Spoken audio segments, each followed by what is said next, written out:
What happens when a king commits the ultimate betrayal?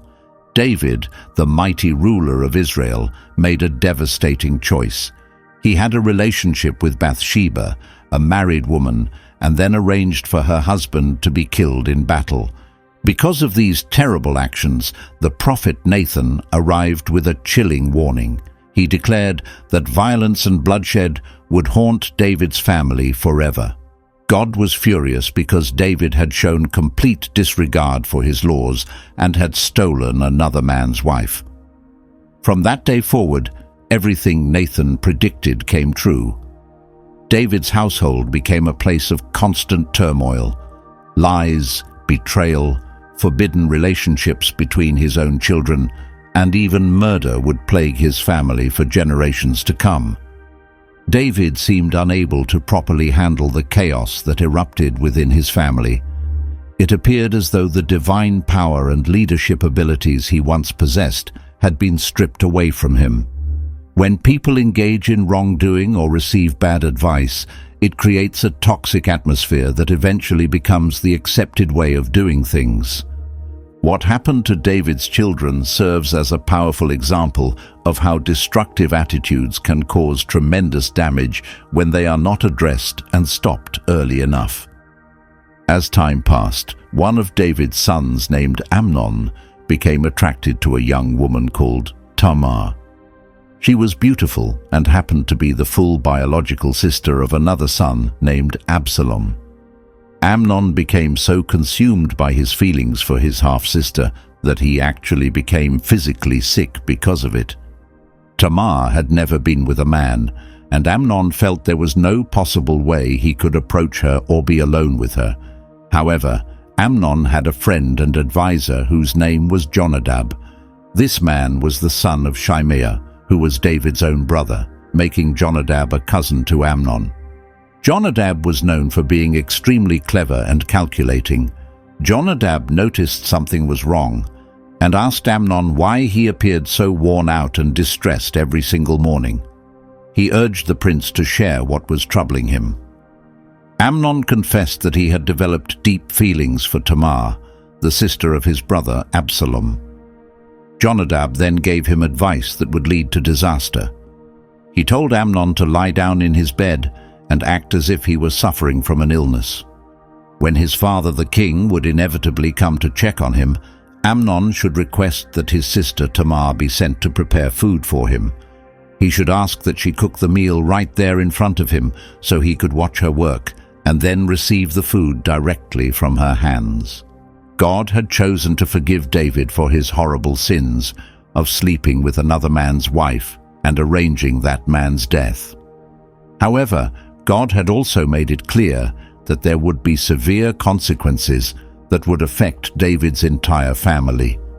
David himself had been unfaithful to his marriage and had caused an innocent man to lose his life.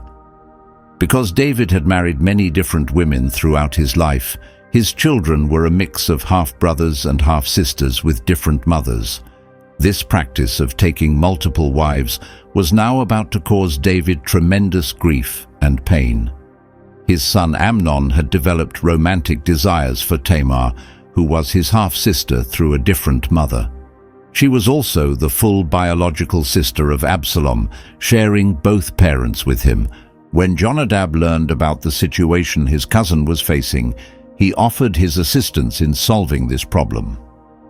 Jonadab devised a clever scheme that would create an opportunity for Amnon to spend time alone with Tamar.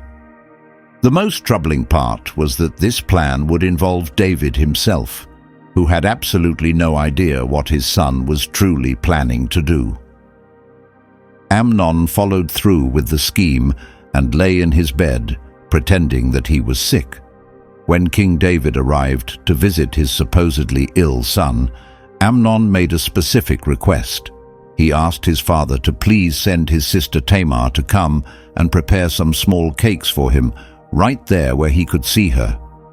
He said he wanted to eat the food she made directly from her own hands. David saw nothing suspicious in this request and sent a message to Tamar at her home.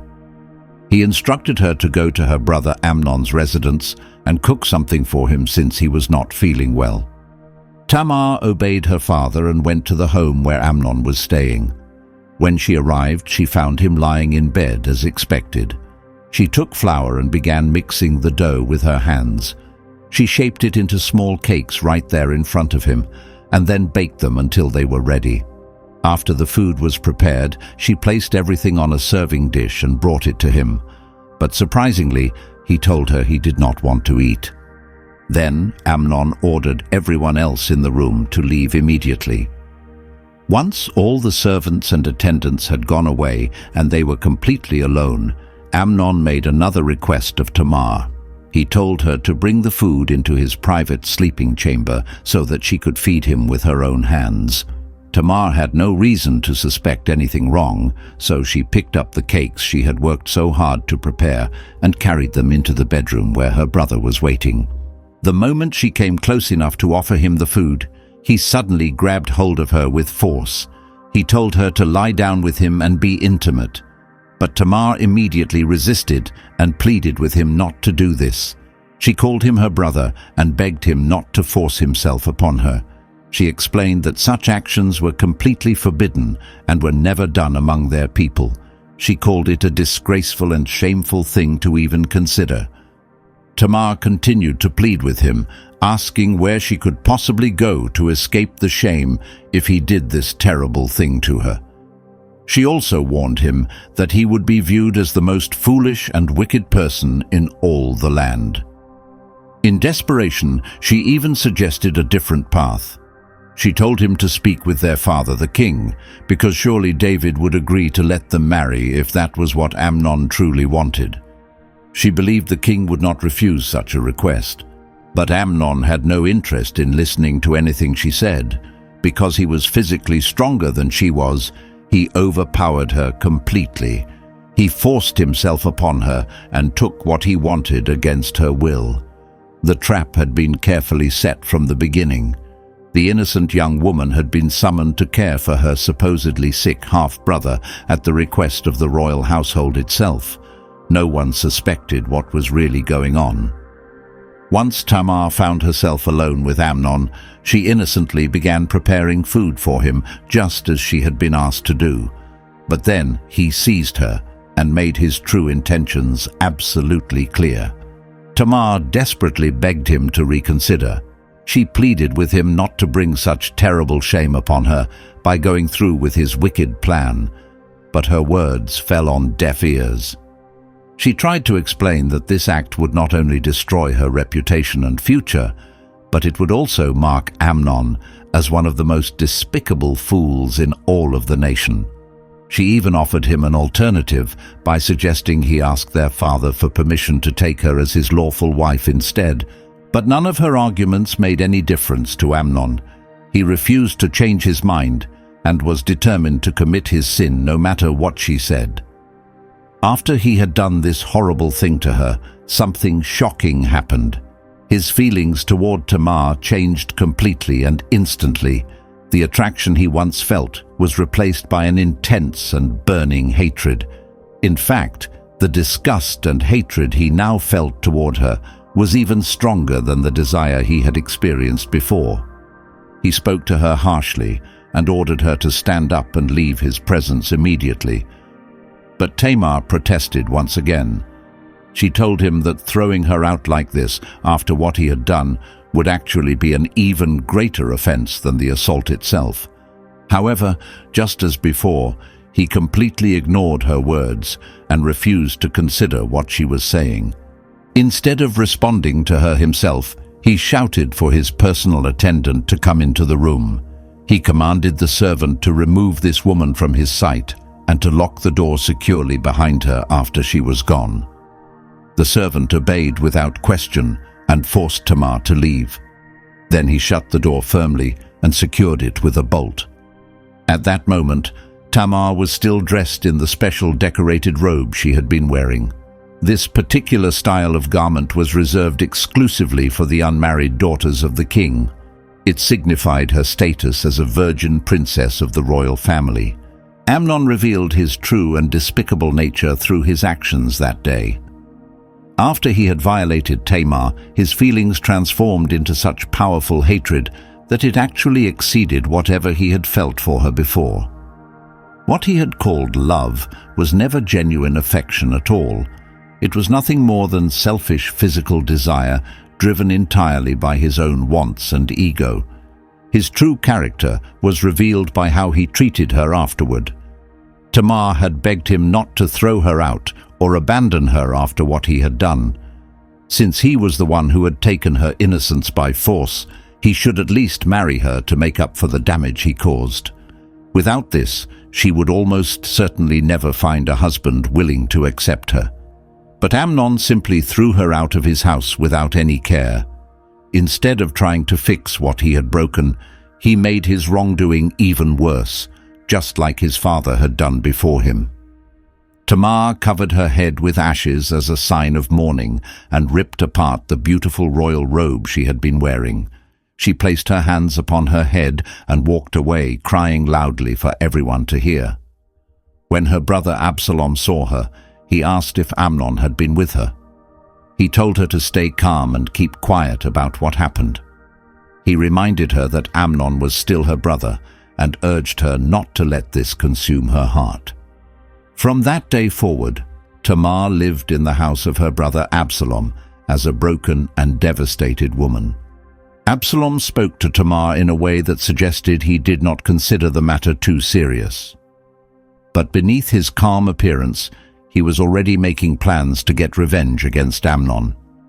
While he comforted his sister on the outside, his mind was already working on how to make Amnon pay for what he had done. Tamar continued living in a state of despair within her brother's home, despite having done absolutely nothing wrong.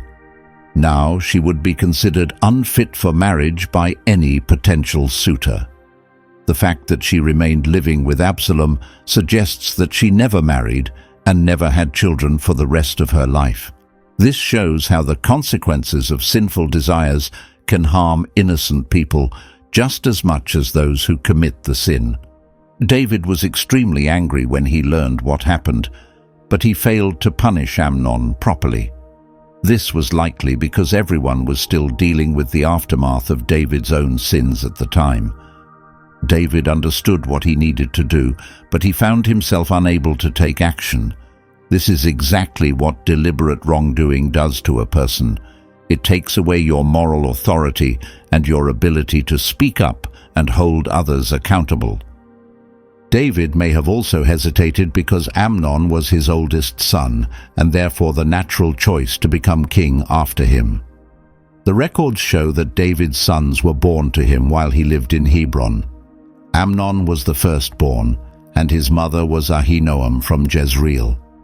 The second son was Daniel, also called Kileab, whose mother was Abigail from Carmel. When King David found out everything that had taken place, he became furious. Meanwhile, Absalom never spoke a single word to Amnon about what happened, neither kind words nor harsh ones. But inside, he burned with hatred toward Amnon for bringing such disgrace upon his sister Tamar. Many people were surprised that the king did not give Amnon any punishment at all. At this point, one might reasonably wonder whether David's moral strength had been weakened by his own past failures involving adultery. This is a fair question to consider. Regardless of the reason, his decision to do nothing sent a powerful message of its own. Absalom, however, had no intention of letting this go. He despised Amnon for ruining his sister's life, so he waited patiently for the perfect opportunity to strike back. That chance finally came 2 full years later. When the time arrived to shear Absalom's sheep at a place called Baal Hazor, near the territory of Ephraim, he organized a gathering and invited all of his brothers to attend. Absalom approached the king and informed him that his workers were ready to shear the sheep.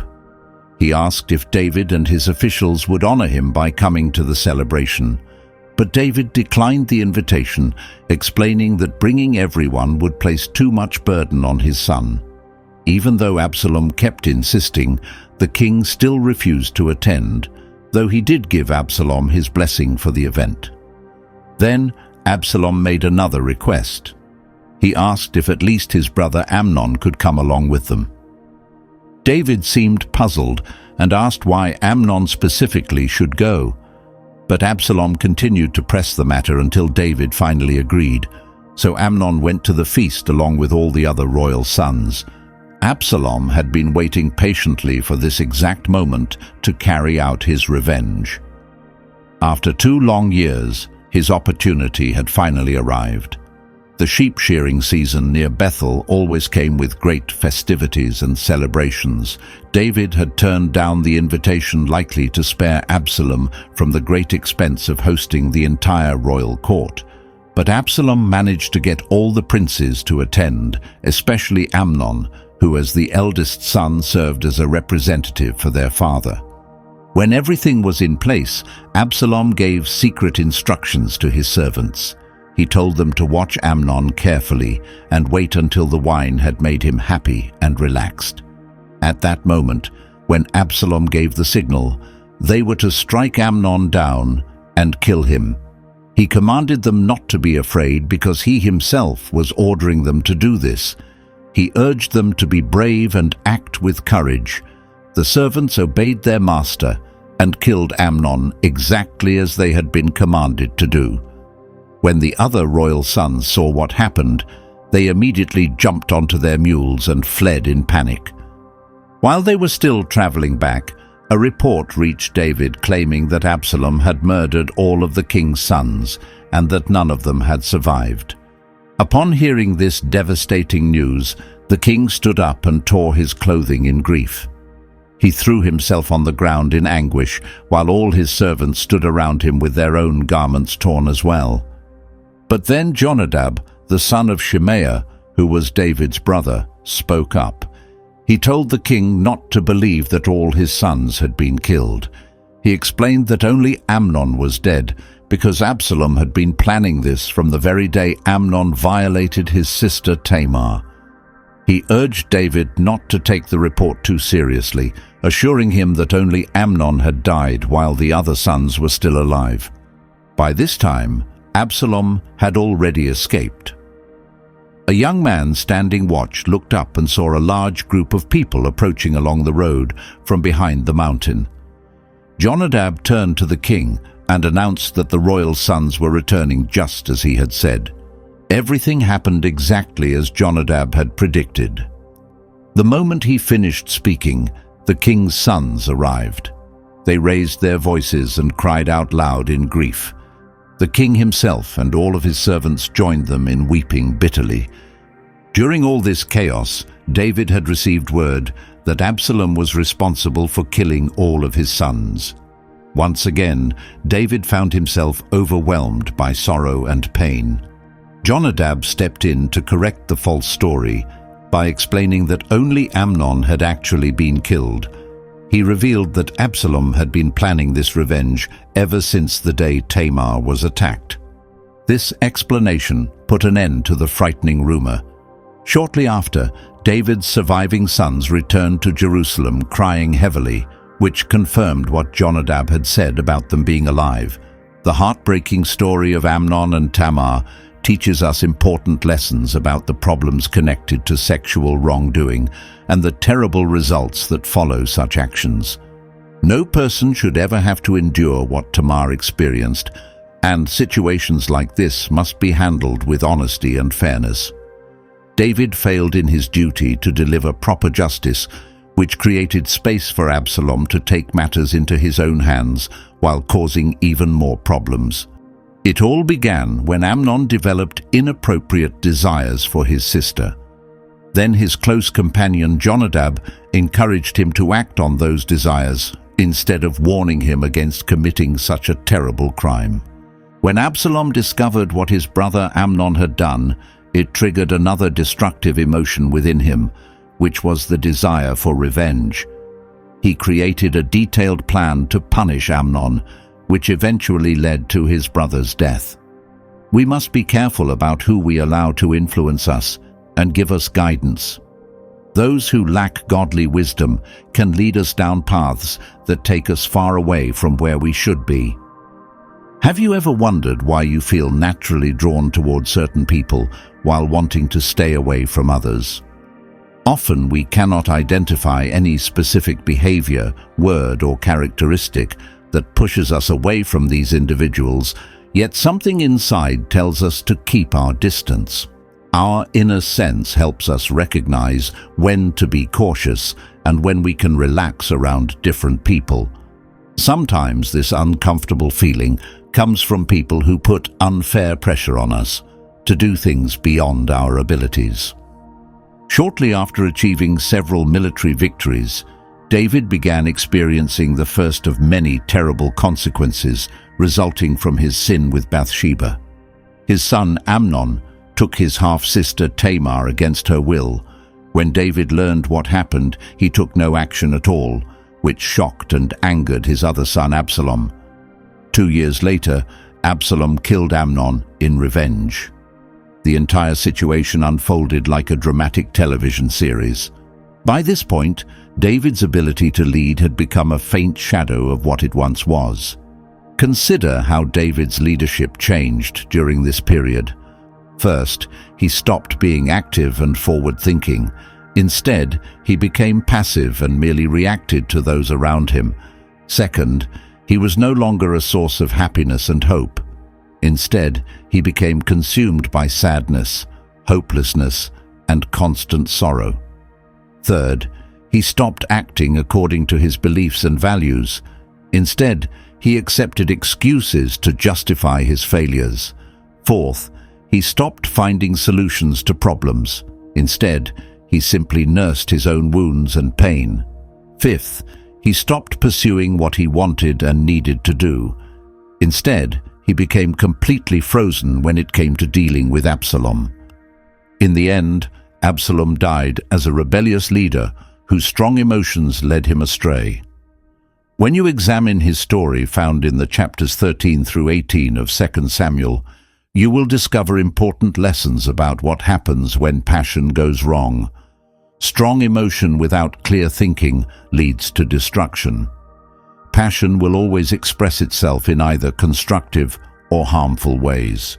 People tend to follow intense feelings rather than established wisdom, even when doing so is foolish. Leaders driven by emotion often overcome those who simply follow rules. When passion becomes self-focused, it always clouds a leader's ability to make good decisions. Uncontrolled and unchecked passion damages everyone it touches. Leaders destroy themselves when their emotions become stronger than their good judgment. Here is an encouraging thought to consider. Absalom represents a leader who could not manage his own feelings. When someone in leadership allows passion to take control before learning discipline and humility, problems will certainly follow. Does this mean we should reject passion entirely? Absolutely not. Think about the positive aspects of passion. First, passion is the starting point for achieving great things. Second, passion strengthens your determination to keep going. Third, passion has the power to change who you are. Fourth, passion turns things that seem impossible into reality. Passion helps develop strong leadership qualities. However, passion must come from the heart of someone who is wise, responsible, humble, and thinks of others before themselves. Let us pray together. Heavenly Father, we thank you for your teachings that always fill us with hope and encouragement. We are grateful that you have helped us understand how dangerous negative influences of every kind can be. Please help us to stay away from people whose purpose is to destroy everything positive you have built in our lives through their negativity. Surround us instead with relationships that bring hope and encouragement. Amen.